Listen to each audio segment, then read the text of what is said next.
Se po man mia lo to fa tia fa taro fa foi fa funga si ta to to ni mai ngal tai au. Ya, ma lo so fu mo langi mama.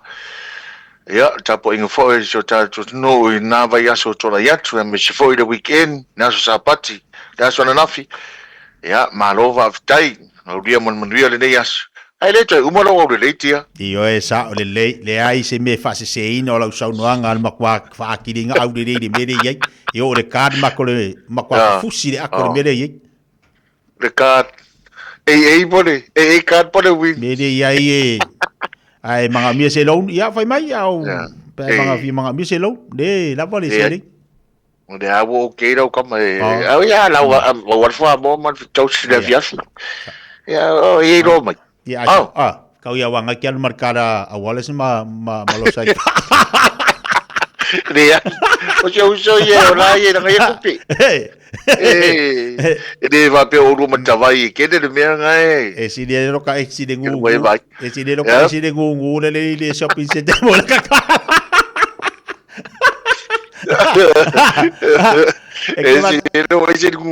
Agama talo ka isi aku ngu fa ko makala mayala kala inga wa mola ka se dengi a oi. Wa de ai semia. Si de mola ka se dengi. Lo ngawinga ka fu mo mela ka kala lo ngawinga makwa mai ngi fu maloi maka ngi kala e. Alo la ko amaku wa ku la ulanchi la lo ke lo po o ku lunga ya. Oi la ko la ya anama. Ya. Masera ma au Jake ya la ulanchi. Ave besi va ngalai la lo la ma senga langi si senga va ngalai la lo fa manga ki fa la wai kala fu ka lo ei.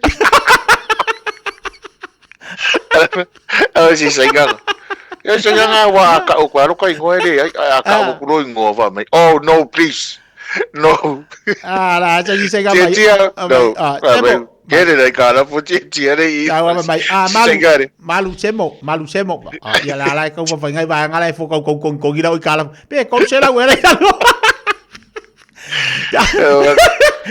Ma fai nga ko mai se me ya i ru mo so le ngai di sai ngai la lu e vai por ki kinga o me se le api pa i ke mo o por ki kinga o ki ma sai le lo pe por ki kinga la le ai me tiro la me le le yo si sai nga ngaso la me se mai po fe ke ngo foi fo ringa me ka usu le o dress ma mo le che usa o ka o dress Kake alo pala yo aku sa ur sala ki kapua. Ya iro si senga e. Iro le si senga. De ma fainga. De ma fainga lu ese ka bia. Au ke fai aku. Ale bela ke le yo i kala fu dalo yo sushi. Ke va ko le no wa sushi. Wa. Sorry. Fai bele sai o sushi. Fa ko nga me o sushi. La ka me o sushi. So fa ko la sushi da o wa pe o la ya pangi me. Ala fe bele sai o ai mo fala ya. Lo via ka ya pangi wa le vanga kuri o ma ya pangi me ka lo. La ta sei ta talonga, fai ko verso.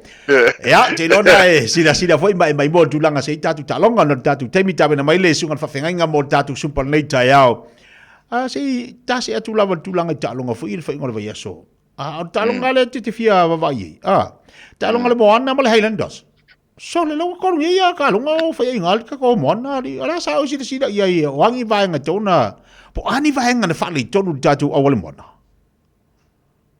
Yo esa kapua ia i ngai uso. Ngai mo se malo. Ai o ki kari kong. Ole afa mo ele pe ole sulima mi huke ole afa mo. Sulima mi huke muni ole afa mo. Le nga mau ai ala Highlanders Iya. Ai so tira vo. Ele mas ai ala Highlanders nga mo ole afa no rua. Iya. Le koru kasfia le nga mau ole makang. Leanga ia leanga ko ya luak wan mona so le ko kiki ala ya si le fia foi tete anga ova ni kiki ni siko se lu ma sala inga kiki le makang iya sui pika ko ya meanga o pa ko fia ke le ale awu ia ka ko ke mai kau po le ale ke mi ia wa o me umangi ka longa ia ale le sas na le awu mga plan coaches ma managers i me afu ia makamaka alo ni me ka mo fai ia ba te le lo ale fikio le polo i le aso le pe o le menga le kau wa foi e kau fai se kala ho le e o le manga ia o le au ke le ale improvement ni mele ia ia le first five le ngala ku mo muniku so ke le lo ke professor ai afo ai ka wanga sila i ka ko coaches nga ia ngai ka mi samo ia Maria, ole tulanga na pe na titilo i wa i swing wa li wel tatu au le Chiefs mo le promise la was so ni mane talo ngal Chiefs mo le tu sang en me ngai lo le au le Chiefs ia ka ko vai ia ele le se la ku ka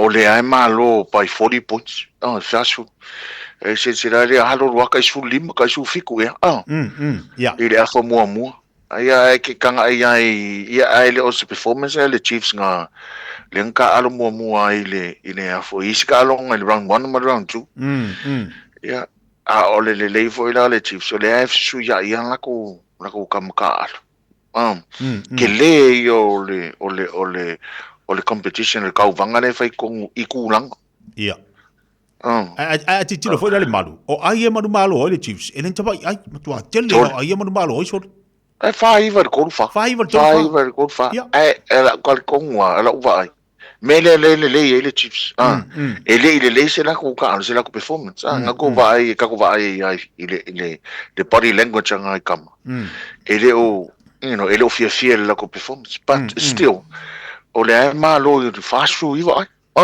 over mal fast food imagine na pe ale leide ka mai ala makang ai umale va sumi ai nga silia ko mal five ia ma na ia tele tomo final Chiefs to tele la langa Chiefs e la tu tanunga yo to o yo Chiefs le final tu sanga le ta fu ia ai mal tam sanga mal tu langa wa ta oto mo yela mtanga ola tu talonga ta se bele wa mangole ai ma le malo le plus ole o mario le wa malo le plus ile awa Hurricanes ia ai se ven manga ia nga kalonga ia wa le last minute na fu ia ele afo nga lua ma le ngalo ia adu dunga le awa Hurricanes sa ulalo ia al waku le plus ia ole up front ai mo fo wiki ma me ile physicality le malus kam kan me ser mo fo wiki ia o mis foi set pieces nga ka vai ko ia pe ole menga ole se senga nga ai ia ma le finga nga le fai muti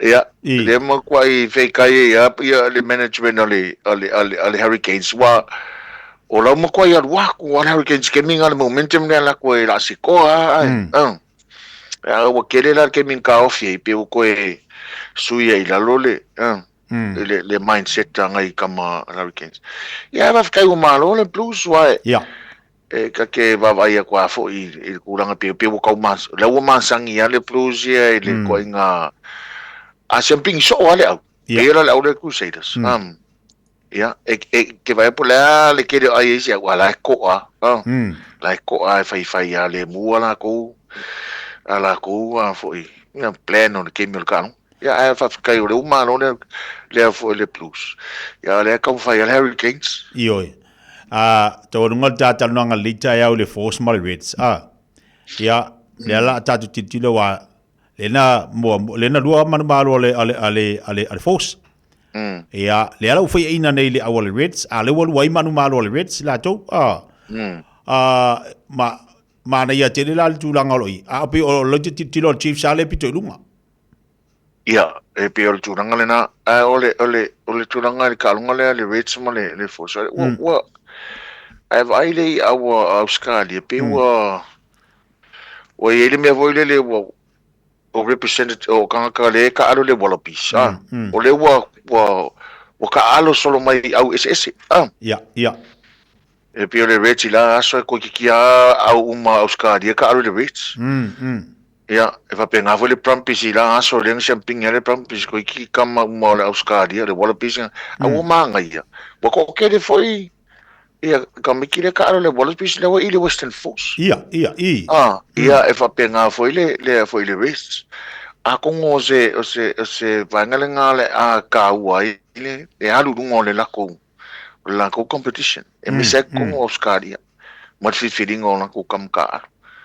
ia ai pe ia le Chiefs le lunga wai le fing ia le sfing te lo foi ole ma de talong le Chiefs le verso fo al verso nei ole ta alo mo le au fiti o le Blues le ta alo mo le Brumbies o le Moana la ta alo mo le Hurricanes o le Warriors mo le Force o le Crusaders mo le Reds ia ma de talong ia le ta pe na te mo fenga le yaso ia ai ma ne foi fa so mai I au wala ma vaenga pi ona ma foi ona le au sia ni so au ia le man malo ia misil ta tu bon le ana sa no te te victua o lo o mo lo na vano foi le e mo sana fa so mo le tatu mo a tonu la mo sia vano la fa so to le tai ia ta tu tamata alo le mo na po tai au e ta penela tu ta longa la le mo le Hurricanes ina ia mo sila tu malo e bia ka longa Hurricanes e fai o no show no fapa yo le sile home game mo le Hurricanes vo le mo ia le e ke le o le potential o le au le ka ko le mona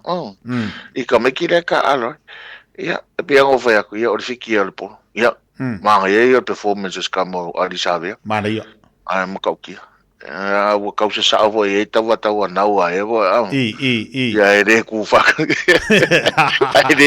e ku ba ma inga ka ba no adi e ve go le pe ia e la wel ku se ko finga le so ia so ia ko ma vo fa ia so ia ngai ka ro ia mo ka ki ia pe le se senga na e fenga ta fu le ana au mai la vai te mi foi le ya ma to i no tu la fono foi ia si o mal to vai te mi ia e o le we te le suinga le vai te mi no nei ta mai to le wa ia o ka ko asi ki ku la se lengi ia ola ia vai ke minga le ke ku la fonga sa fa fa fingi ai ofi ele ia o va ai ofi e va la va si que voy a pescar checo talik Alo va te. Va te mo ta fo kala me ta o ta ta longa I lo sa mo le fa so fo tu langa se ta longa fa ia alfa ngol veaso. Ia ma na tola to mo ta filo inga la so fo veaso fo. Ia ai. To longa bel ta po kala me ia u te pole la tanga to fa mo lo ta la furi lo. Le te o le kulanga I le kako au le mon samo sevens Ia. Oi. O le me o le tu ola lo tanto what no. Ia. E sa wa o fo yo. O le vala wina le na yalo fa na u e tam fa ye te mile nei ia ai le o me moni ia ele foi ngo fiele le fa mo ia o me le va vai ka ko nga ka I mo TV ia o te telton ia ele kele yo me na va sanga I mala ko I o I la tu no o ia o le me ia o te taloa o tu ala foi si o tanto tu sa o le alo to fina ngalo e manu malo le afo le sinio me uma ia ai tanto te le lo foi me o tu ia mai o le memonia o lai o anta ma fa na o si o tanto tu e le o e fai ino ia o ese nei aso I le tau vanga o lo fa pena fai wo lo mai au ka e vai a presio le ma au o grey ele eu coi ia ma au e ke vai ese o mai lunga al ke mini ia o ka va o malanga le develop mai le World Rugby